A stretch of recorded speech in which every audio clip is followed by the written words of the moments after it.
Apakah benar proyek kereta cepat Jakarta-Bandung masih jalan di tempat? Lalu apa saja solusi yang akan dilakukan untuk menyelesaikan hambatan yang ada? Kita akan membahasnya bersama Direktur PT Kereta Cepat Indonesia China atau KCIC Hanggoro Budi Wirjawan. Selamat malam Pak Hanggoro. Selamat malam Mbak. Apakah benar Pak, ini proyeknya jalan di tempat? Kalau dibilang jalan di tempat, sebetulnya secara fisik masyarakat melihatnya seperti itu. Tetapi yang bisa kami sampaikan kepada semua masyarakat, bahwa yang kita harus cepat selesaikan saat ini adalah pembebasan tanah. Di situ masalah utamanya? Ya, kita harus membebaskan tanah kurang lebih 650 hektar. Itu berarti masih berapa persen tuh Pak? Posisi akhir September ini kemarin kita sudah mencapai 65%. 65%. Dan kita target akhir Oktober ini kita harus bisa mencapai 80%. Oke. Mengapa kita fokus kepada tanah? Karena memang tanah itu merupakan hal yang paling krusial. Ya. Itu yang paling ditakuti oleh semua investor di mana saja. Jadi kita harus fokus untuk membebaskan tanah. Alhamdulillah sudah maju cukup cepat. Akhir Oktober kita bisa targetkan di 80%. Karena 80% adalah batas psikologis ini. Batas psikologis untuk? Salah satu persyaratan untuk lender adalah tanah.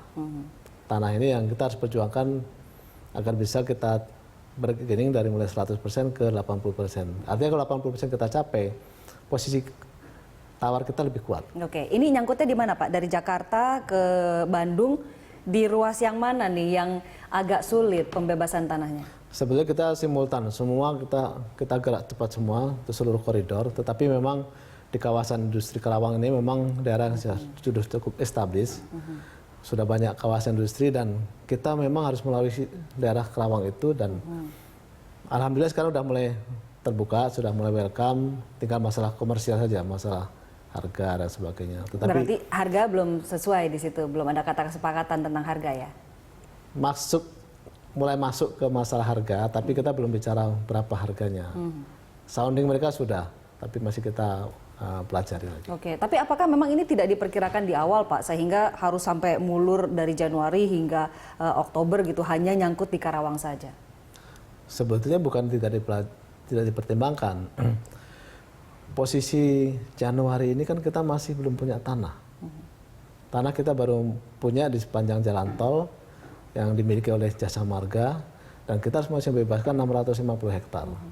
Ini yang harus kita kerja keras untuk membebaskan tanah ini. Dan kami juga sudah dapat arahan dari Menteri Agraria, dari Bappenas, dari Menteri PU, sehingga ini bisa alhamdulillah lebih cepat sekarang ini. Oke, jadi kapan kira-kira kita bisa mulai melihat bahwa proyek ini sudah mulai pembangunan fisiknya? Pertimbangan teknis, November kita harapkan sudah mulai aktivitas di lapangan mulai tepat. Ini diperkirakan sudah bisa ya Pak ya? Karena sudah melewati batas psikologis 80% tadi. Ya. Oke, kita berarti kita punya bargaining posisi tawar yang lebih kuat kepada lender. Berarti pertanahan sudah 80%, lalu pendanaan juga sudah ditargetkan ya di bulan November. Perizinan? Perizinan relatif sudah hampir semua. Salah satu yang belum itu adalah izin pinjam pakai di kawasan Halim. Ini sudah mendekati finalisasi. Kemudian perizinan yang lain adalah masalah tata ruang. Jadi kita masih memerlukan payung peraturan pemerintah untuk tata ruang nasional. Ini juga dalam proses finalisasi, mudah-mudahan juga bisa cepat sehingga bisa mempercepat semua gerak kita. Oke, dan itu semua ditargetkan November lah ya? Iya, kira-kira begitu. Oke, Pak, ini juga KCIC diminta untuk menyerahkan desain pembangunan jalur yang diminta Kemenhub ya, 1/4 dari total 142 km. Ini sudah dimasukkannya? Secara keseluruhan 142 km desainnya sudah kami serahkan. Sudah ada. Dan sudah disetujui. Makanya izin pembangunan dari Menteri Perhubungan bisa keluar. Sudah terbit posisi Agustus kemarin. Oke, ini sudah mundur dari Januari, sekarang Oktober. Tapi masih optimistis bisa beroperasi 2019? Memang kalau kita mengikuti rencana kerja atau metode kerja yang konvensional, pasti terlambat. Tapi kami sedang merancang untuk perubahan metode-metode kerja. Kalau perlu kita kerja 3 shift 24 shift jam. 24 jam. Ya. Kemudian metode kerja kita perbaiki lagi supaya kita bisa ngejar dalam waktu 30 bulan ini. Oke, terkait masalah perizinan Pak, masih ada sejumlah dokumen yang nyangkut ya, yang belum bertanda tangan. Dokumen relatif sudah semua. Tadi yang saya sampaikan, perizinan yang kawasan Halim ini yang masih proses finalisasi. Kemudian yang rancangan peraturan pemerintah untuk tata ruang nasional yang juga proses finalisasi. Oke, nah tata ruang nasional ini melibatkan berapa banyak pihak? Kalau tidak salah, RPP ini harus ditandatangani oleh 8 menteri. 8 menteri? Ya. Dan posisi terakhir kurang lebih sudah 5 menteri yang tanda tangan. Ada 3 lagi yang belum. Siapa saja Pak? Saya dapat angkanya. Tapi tidak dapat namanya. Apa tidak mau memberitahu di sini? Ya, kami berharap semua sudah fokus untuk finalisasi. Mungkin ada perbaikan sedikit-sedikit.